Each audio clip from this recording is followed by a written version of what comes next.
And it sets up all the stories in John's gospel that will follow.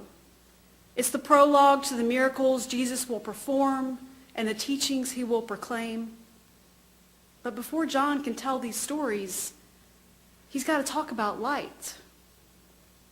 And his discussion of light in God's eternal word is the beginning, the middle, and the end of the story.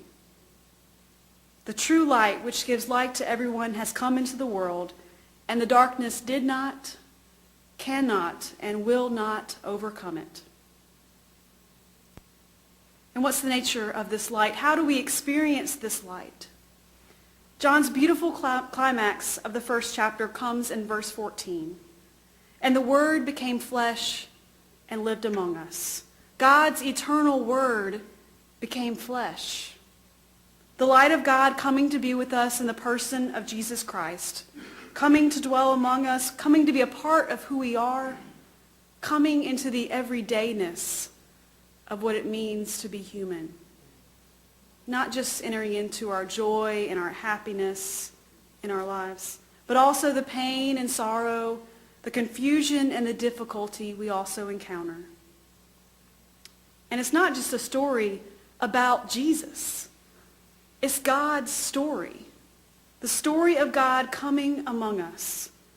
God comes to be in the everydayness of what it means to be human. The good news of light shining through the darkness that we encounter.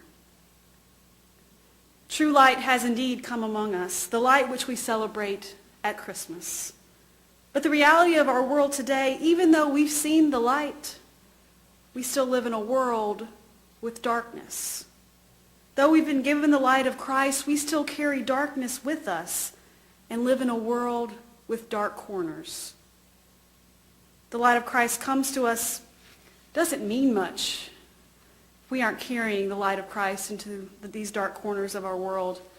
And more importantly, if we aren't using this light to shine into the dark corners of our lives. It's not just about that far-off darkness. It's about the shadowy places in our own lives as well. We have a habit of thinking about the darkness is out there, far from where we are. But we live with darkness in here too. The darkness around us today is in the hopelessness of unemployment, the tragedy of war, the pain of loneliness and depression. We see its shadows in the suffering of disease, the restlessness of cancer, the stronghold of addiction. Its murky bottoms find us in the disgrace of low self-esteem, the anguish of grief, confusion of uncertainty, and the complacency of purpose. If we're honest, we know we find ourselves in darkness sometimes. There are places and times of darkness in all of our lives.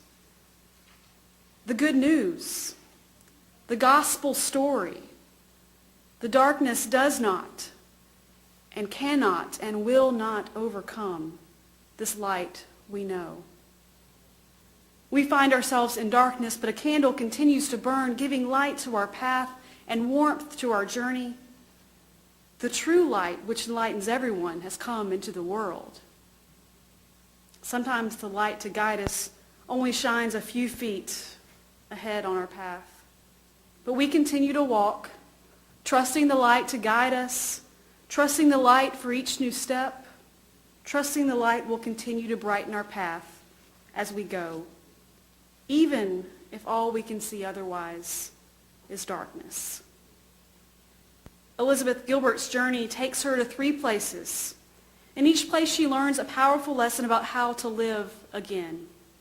Somewhere along her journey, as she's learning how to pray again, she rediscovers God in a powerful way. In the midst of her dark situation, she begins to reconnect to the light of God. Liz confesses she doesn't know it all, and she never will. But even if she did understand God fully and completely, faith would not have a place in her life. She writes, "Faith is walking face first, full speed in the dark." Liz realizes faith is accepting God when you can't know it all or understand it all. when you can't see it all.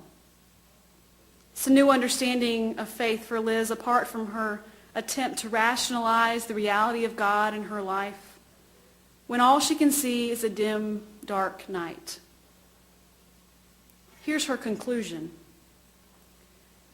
I'm tired of being a skeptic. I'm irritated by spiritual prudence, and I feel bored and parched by empirical debate. I just want God.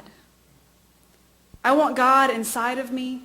I want God to play in my bloodstream the way sunlight amuses itself on water. I just want God. These words were especially meaningful to me as I traveled that road during my first year of seminary. During the first few months, I was beginning to think, there must be something wrong with me. My faith must be weak and dry and stale if all I can see is darkness.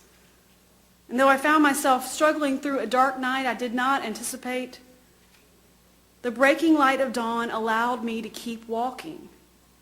The light of dawn allowed me to see my path, to see the value in my struggle, to see the person I was becoming, to see the importance in all my questions. It was a process started then, a process continuing now, a process of reconciling the darkness I see around me with the light I know within me.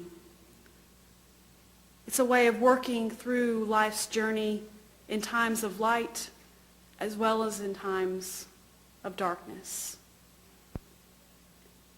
Darkness has always existed.